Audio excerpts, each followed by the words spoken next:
The voice of Sunday Night Football on NBC is our guest, and Lions got some reinforcements coming.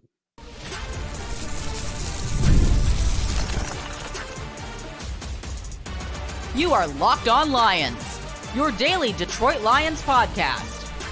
Part of the Locked On Podcast Network, your team every day. And a pleasant good afternoon, everybody, on a Wednesday, November 6th and a Thursday, November 7th. It's Locked On Lions. Matt Dery with you on the Locked On Podcast Network, your team every day as the Lions get ready to take on the Houston Texans. Big game Sunday night. 6-3 Texans, 7-1 Lions down in Houston. Mike Tirico will be on the call for Sunday Night Football. Will join us momentarily right here on this very podcast. Of course, Mike has been doing Sunday Night Football on NBC for a while now with Chris Collinsworth and Melissa Stark, and he'll join us momentarily here on Locked On Lions. Thanks for making us your first listen and checking us out wherever you get your podcasts. We'll do the crossover tomorrow and get you ready for Lions and Texans. Oh, by the way, Locked On Lions today brought to you by PrizePicks. Go to prizepicks.com/LockedOnNFL. Use code all lowercase LockedOnNFL to win $50 instantly when you play $5. We're going to get into all things Lions and Texans in a moment with Mike Tirico and certainly get Mike's thoughts on are the Lions better than the Chiefs and everything else. A couple of notes, though, to get into here. And I mentioned it in the open. This is exciting because we know Za'Darius Smith is coming. And according to Dan Campbell, which I think is also pretty cool, Za'Darius Smith is going to take today, Wednesday, and tomorrow off. The Browns are on a bye week this week. So this is supposed to be Za'Darius Smith's bye week. He gets traded during the bye week, and the Lions don't have a bye. So this dude's going to be playing 18 games, not getting any time off. So what Dan Campbell wanted to do was give him a rest, keep him off his feet, relax, and get back to practice on Friday. And Campbell expects him to play Sunday night against the Texans. But the bigger news that came out of Allen Park today, and Dan Campbell mentioned this in his press conference, is that two key guys, and I'm going to say they're key players because they're really good depth pieces, but Emmanuel Moseley and Iffy Melifonwu, their 21-day window has opened to come back and practice with the team. They have 3 weeks, 21 days to practice, be with the team, and the Lions can decide during that time period if they want to activate those players and get them back. Of course, Emmanuel Moseley got hurt during training camp. Same with Iffy Melifonwu. Both guys have been on injured reserve. But you forget about Moseley a lot of times because he's torn his ACL twice in 2 years. And it's horrible. It's absolutely horrible. He's coming back, and that's a good depth piece for this team. If he's going to be ready to play and maybe you get him back for December, that's a good depth piece at cornerback. Emmanuel Moseley is really good and was a quality signing last year, of course, by Brad Holmes. And then he's been injury prone. But man, if he's healthy, Ennis Rakestraw is a rookie and he hasn't gotten a ton of reps. He's played a lot on special teams. He got beat on a deep ball this past weekend against the Packers and Jaden Reed. But if you get Emmanuel Moseley back, you need as many cornerbacks as possible that can help you. And so you love hearing that news. Melifonwu had a really good year last year. He's just not been available, and he's been banged up since basically August. To get those two guys back is almost like you made a couple of trades. You can never have enough guys. This week, Brian Branch got ejected, and he mentioned to the media today that he had to apologize for the double bird. He just said he kind of lost control of his emotions there, and it's, he was upset. But getting Melifonwu and Moseley back is just more additions to a defense that, led by Aaron Glenn, has really done a nice job this year. Really done a nice job. So I thought that was, those are a couple of key pieces that, just for depth and special teams and everything else, you love hearing that the Lions may get back.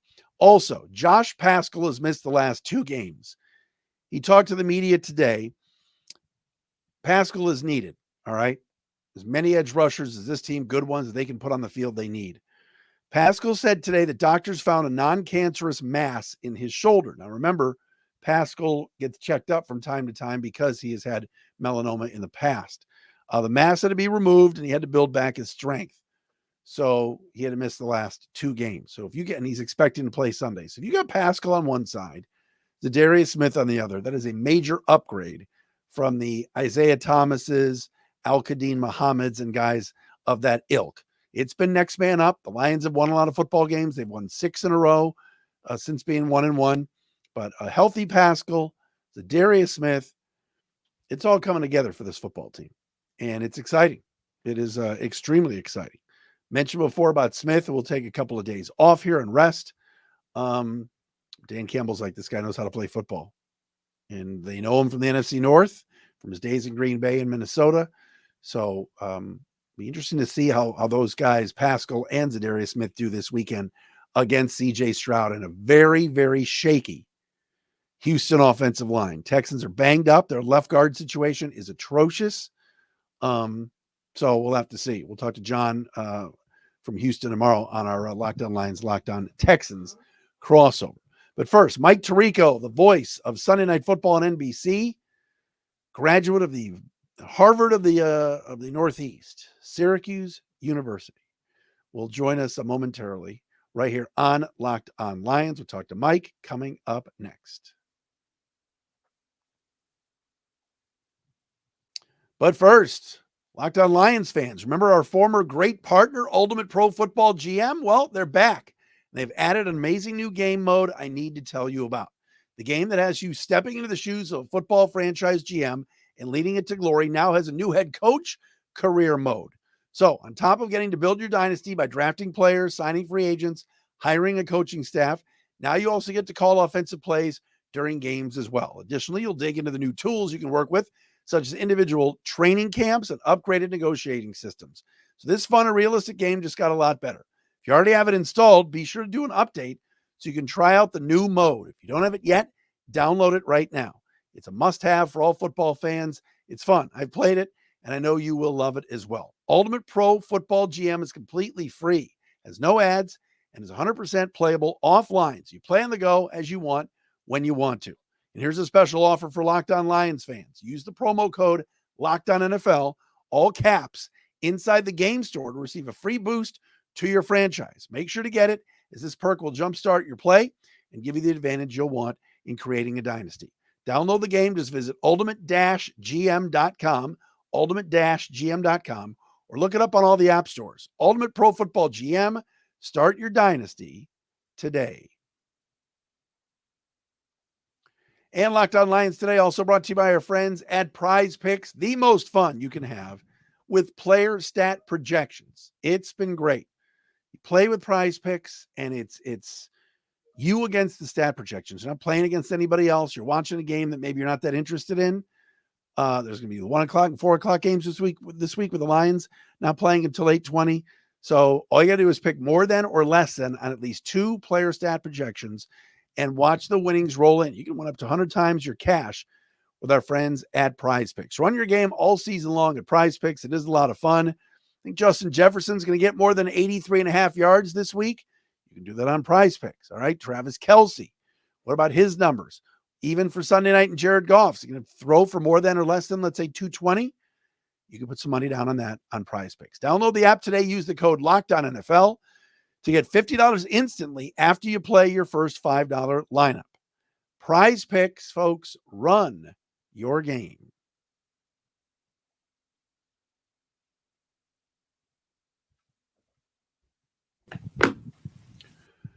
As promised, everybody, the man that will be on the call on Sunday night on NBC seems like it's now a rite of passage. It seems like he's the new TV play-by-play voice of the Lions. No. Mike Tirico is with us from NBC, getting ready for Detroit and Houston. Michael, great to see you. You too, Matt. I'm just doing a quick count in my head here. How many times we've seen the Lions of late? I can think of like 5 off the top of my head from the last game of the 22 season. Yeah. And then on through 23 and a couple of playoff games and opening night against the Rams of this year and now this. So, yeah, it's been fun. And this should be a good game. Houston coming off the 10 days, struggled obviously against the Jets. We'll see if they get a little bit healthier. And these are 2 teams that show you how quick things can flip. If in, I don't know, November of 22, so 2 years ago, I would have said to you, yeah, Lions at Texans will be a midseason Sunday night football game. Be like, Right. there's no way under the sun. And here they are 2 years later. Texans have had a little bit of a patch, but they are clearly the best team in their division and one of the 4 or 5 teams in the AFC that looks like a playoff team. And the Lions are as good as, if not better than, anybody in the NFC. And right there with the Chiefs is the best team in the league. How have you been, first and foremost? Here we are in early November. We're kind of halfway through the year.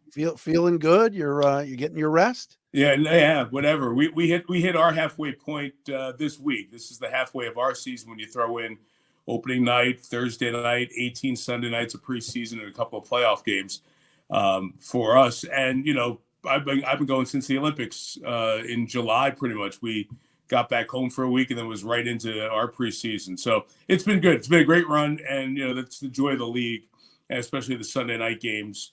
You move around, you get to a good game, you get to see a team you otherwise wouldn't, like Minnesota, now 6-2, still a game behind the Lions, even though it feels like it's more right now for whatever reason. But got to see them on Sunday night, and they were not on our schedule, but they were worth seeing. I like what they're doing. I think they've got a really good team. So that keeps you energized. These little surprise teams that show up. We'll go see Coach Harbaugh and the Chargers next week. That was not on our schedule, but we'll see them against Burrow and the Bengals. So that aspect of it keeps you on edge and makes it fun as well.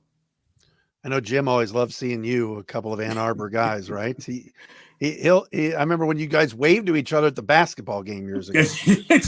You're right. Coach Harb's, gosh, so I'm going to say it was in the 90s. I played in Coach Harbaugh's charity golf tournament at the U course at Michigan. When he, getting towards the end of his playing days. So I've known Jim Harbaugh for 30 something years, which is kind of crazy. And, covered him as a player. I was doing studio then, but covered him as a player.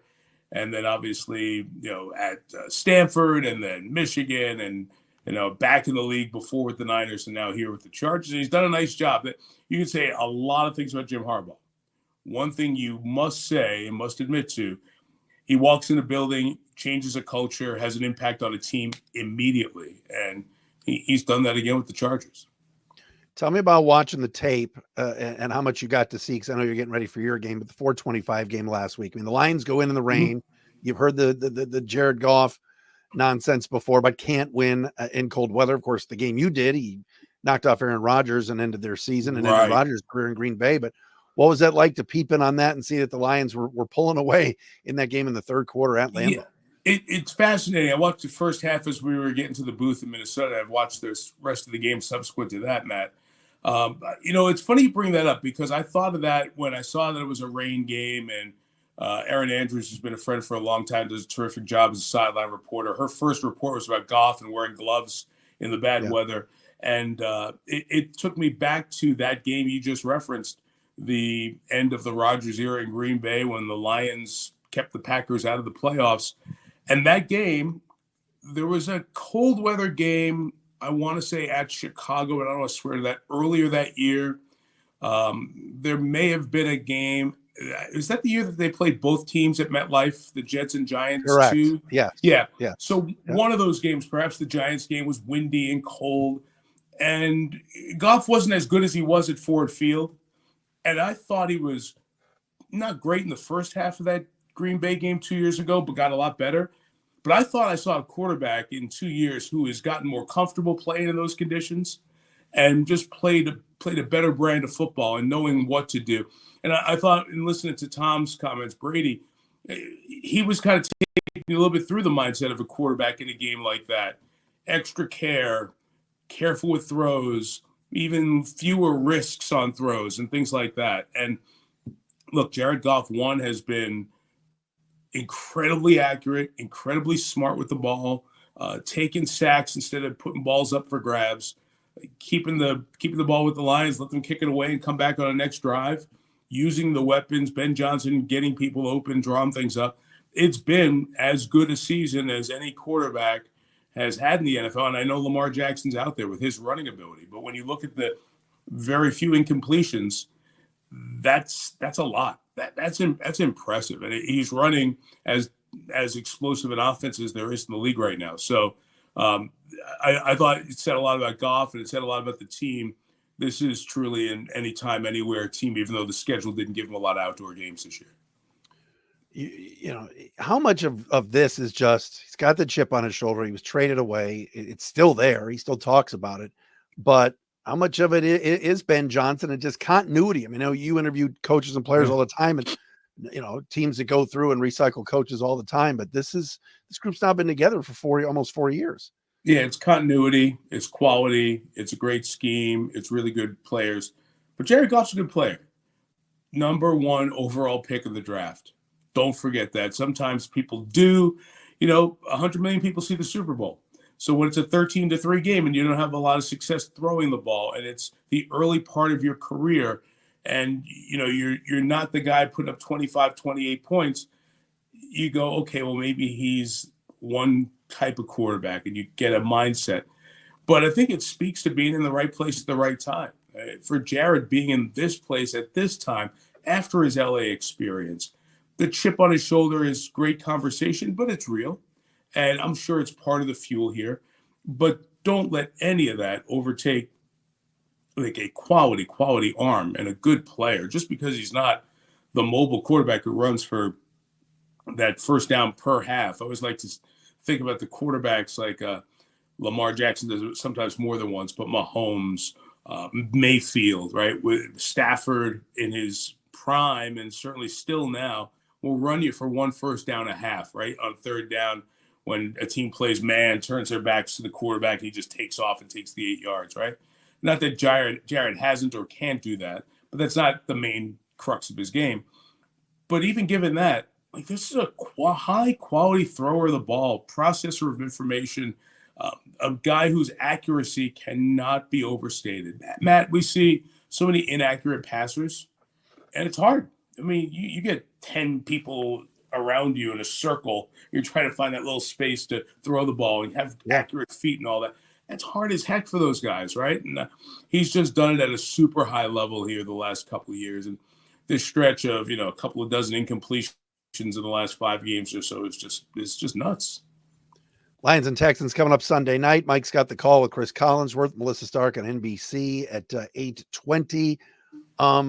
Interesting. I watched the Chiefs. Obviously, I'm sure you did the other night on the 4-letter network. They get to 8-0. Are the Lions better than Kansas City? Could you make a case for Detroit being the best team, not just best team in the NFC, but the best team in the NFL?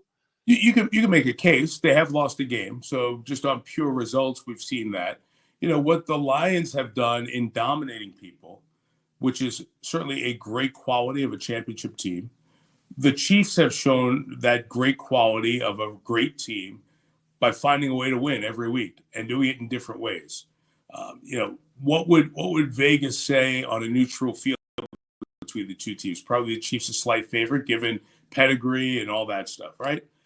They're super close. When you start going group by group, right? The offensive group, both teams are good. The Lions offense is more explosive right now than the Chiefs offense because of all the injuries they've had. So I think overall they're over there. The defensive side of the ball, the Lions are right there with Kansas City. Kansas City has done such a good job with Steve Spagnuolo's defense. And I think, watching most of the Lions games this year, I think I've seen everyone. Aaron Glenn's done a really good job with getting the pieces of this defense to play the defense he wants, to marry all this stuff. Now it's trying to make up for life without Hutch for these last three games or so, coming up on 4 here. It's that difference maker up front, and Chris Jones for Kansas City is something that Detroit can't match. I know Lee McNeil is strong inside and very good, and he's kind of cranked it up a little bit in the pass rush game. Now, there are some McNeil plays that are not sacks, but are just as important when he drives that interior guy back into the quarterback's feet and changes everything in the offense. But Chris Jones has guys on his edge and gets to the quarterback and has been doing it at all pro level the last few years. When I worked at John Gruden, like, one of the things that always was just ingrained in my mind was fourth quarter pass rush. If you're going to be a championship team, you have to have fourth quarter pass rush. So can Zadarius Smith bring that and be that to give the Lions that one thing that maybe the Kansas City has that Detroit at the moment doesn't have? What'd you think of the Smith signing? And obviously you're following it. People are saying, oh, they should go get Myles Garrett. They should go get Max Crosby. How would you rate what they did going out and getting Za'Darius Smith? Well, you can't get a guy unless he's available, right? It sounds like Max Crosby wasn't going to be available. Myles Garrett, similar type thing. Now, everybody in every business is available for the right price, right? But there's realistic and stupid. And what the Lions are trying to do is build here for a longer run. And why hold on to draft picks? Why do draft picks matter? Well, now that you've extended 5 or 6 guys with a lot of money paid out to these guys, those draft picks are going to become even more important because they're going to have to play. If you want to go back, you just mentioned Kansas City. Let's go back to them, Matt. Kansas City's success on the defensive side of the ball has been the draft. Oh, yeah. You start looking around. The draft 2 years ago, 3 years ago now, that draft has a ton of starters on the defensive side of the ball, 4 or 5 over the last couple of years acquired by Brett Veach in the draft because they have Patrick Mahomes on a huge contract, right? And now Chris Jones as well. So as the Lions have done these extensions to keep this core in its prime together, those draft picks are going to have to hit. So, yeah, Myles Garrett would have been great to go add if this was the last year of the history of the NFL. And you didn't have to worry about drafting guys in a couple of years, you know? Right. So I get it. You're not going to offer 2 ones to go get a guy for 8 or 9 games because can you sign him? Can you afford another guy? Hutch is going to have to get a big deal. So I get what they did and why they did. The other stuff sounded like great pie in the sky stuff. But this was a good acquisition for a very reasonable price. I thought they may have gotten another lower level type edge rusher to go along with it, maybe for a conditional 7th or a flop of 7ths. But if Brad Holmes got the best available guy, I think, given the pass rushers that were on the market, and knowing you were a need team. You think NFL teams were lining up to give the Lions an edge rusher? As soon as one guy gets hurt, your compensation meter goes up a little bit because they know you got to be desperate. So I thought it was a good acquisition. Smith's been a good player over the years, knows the division, like the fact that he comes in with the Green Bay, Minnesota chip on his shoulder, quote unquote. And I think knowing Za'Darius a little bit from covering him with the Packers and the Vikings briefly as well, I think he'll fit right into the room. Lions and Texans, what stands out for you about Houston? I know they haven't played as well as we thought they were going to this year, but like you said, they're still the best team in that division. And if Nico Collins is back, that's going to be a huge get for them. That's their big story. Their story right now is 2 places. Because you look at their numbers, their defense has been pretty good, except for the last half against the Jets. I think that defense is a good one. D'Amico Ryan's done a very good job, built a similar type team to the Lions. They've built it in a great structured way. You see a lot of commonalities and player traits when you look at the teams that these leaders have brought in. And D'Amico Ryan's intensity on the sideline is Dan Campbell-esque. The fingerprint he has on this team is similar to a Dan Campbell fingerprint on the Lions. So there are a couple of similarities there. But what I think of, back to your initial question, is the offensive line. The C.J. Stroud is good. We saw that last year. He has had no time. I felt like every play against the Jets in the second half, he was taking the snap, seeing pressure, spinning out and running for his life, and never made a throw on time. And none of their receivers were winning downfield. So those injuries have really set this team back. Obviously, you're not going to get Stephon Diggs back. Collins at some point will be very big. The other receivers are guys who don't win nearly at the same rate. Tank Dell's a good receiver, but he gets the extra attention. When you have a Collins and Diggs, that wasn't the case. So their best laid plans damaged, but so have the Lions been without Hutch. So fascinating game, weird game. I think always these AFC against NFC interconference games in primetime have a little bit of an odd feel because there's no familiarity. You're not playing for like a potential seed down the line. But I think this one's fascinating because it's 2 teams who, at the start of the year, you said, okay, show me 23 wasn't a fluke. And to this point, you'd have to say that these are both 2 teams that are ascended to the best teams in their division. If Detroit's at the top of the NFC, Mike, who do you think is second, or who's the next? Is it Washington? Is it Green Bay? Philly. Don't forget Philly now. Yeah. You know, I know Philly didn't look good. They're on a roll. They had a big lead against Jacksonville and backed up, and that's that's a reason I put them back a drop. San Francisco is going to get healthy here, Matt. McCaffrey's the big one, obviously, but they have other players who they've been missing that they're going to start to get healthy. I think the Niners and the Rams are both poised to make a good run. That West is a fascinating division to watch through November to see who are the top couple of teams head into December. Washington's good. We had Washington in the preseason, and both Chris and I left there saying, I think we're going to flex into them at some point this year. That's a good team. Yeah. Dan Quinn's energy is Campbell-like. It's real, creates a culture that, tired word that's used in the NFL, but it's true. I was around Washington a couple of years ago. Ron Rivera is such a nice guy and does a good job, but just the organizational culture was so murky at the time.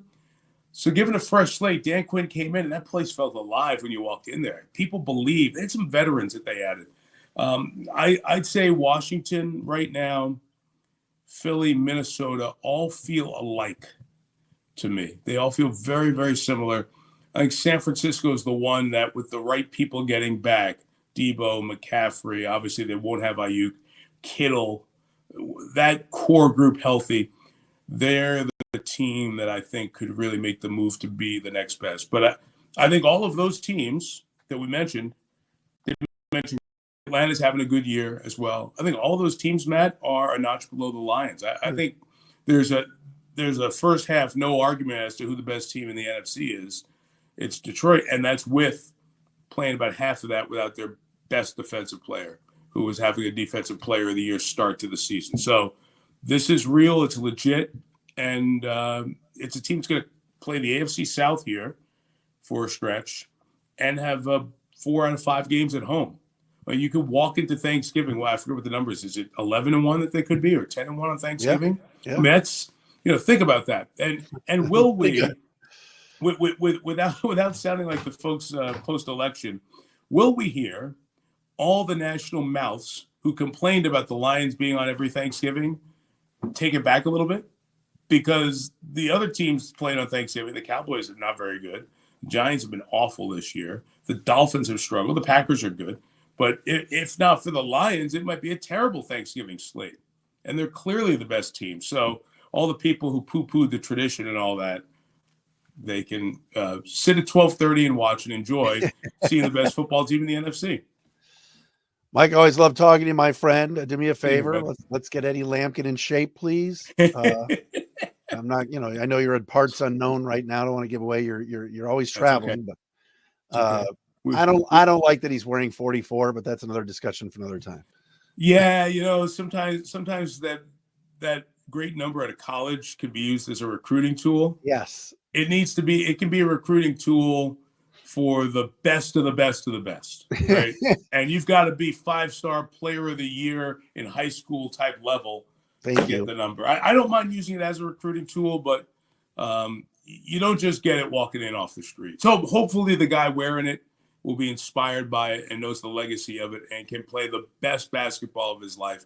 As somebody said to me, a counter to that, for those of you who don't know, the Syracuse basketball players wearing 44 this year. That's the famous number. Derek Coleman wore it in basketball, Ernie Davis, Floyd Little, etc.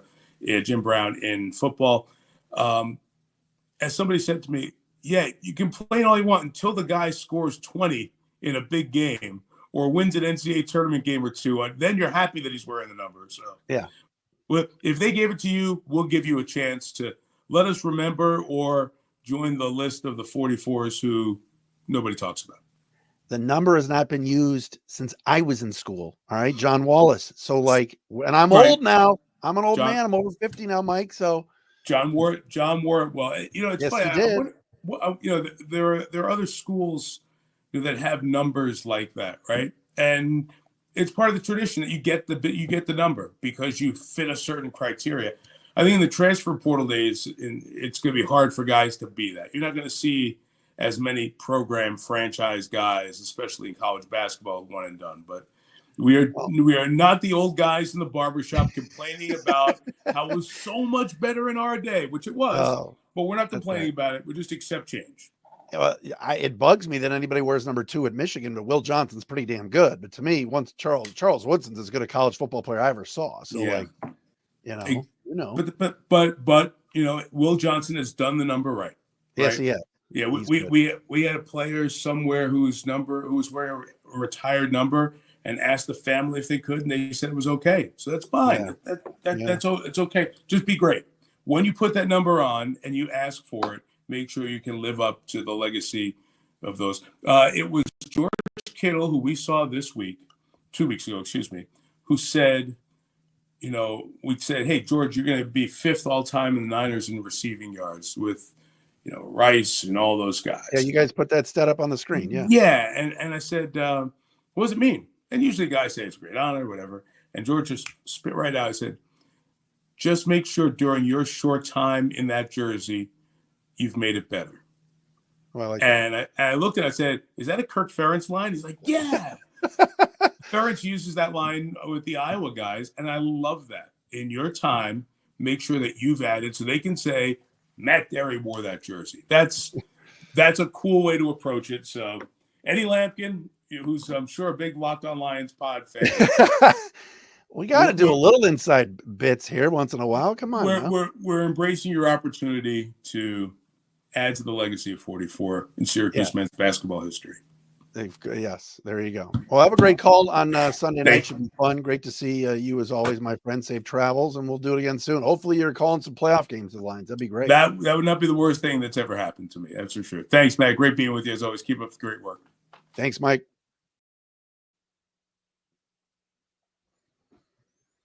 Great to have Mike Tirico on, and it's great to have FanDuel, of course, be one of our sponsors here on Locked On Lions. Get ready to tackle the NFL action with FanDuel, America's #1 sportsbook, because right now, new customers can bet $5, get $150 in bonus bets if you win using that $5. That's a free $150. The FanDuel Sportsbook app gives you everything you need to place live bets on the NFL all in one place. When you get a hunch in the middle of the game, you can check out the latest stats, view live play-by-play, and so much more on the same page where you place your bets. So visit FanDuel.com today to join. Go to FanDuel.com to join today. You'll get started with $150, $150 in bonus bets if you win your first $5 bet.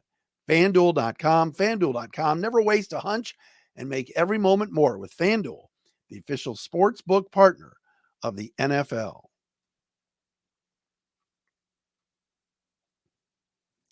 Real fast before we wrap up, and let's be completely honest here.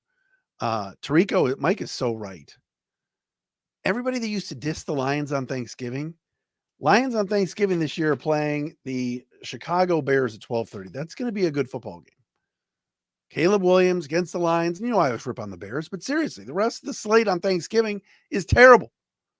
Everybody used to complain about the Lions. Now the Lions are the marquee show on Thanksgiving. So shout out to Mike. He is spot on. Crossover Thursday with our man John from Locked On Texans tomorrow, right here on a Wednesday edition of Locked On Lions. Thanks for making us your first listen, everybody, and checking us out wherever you get your podcasts.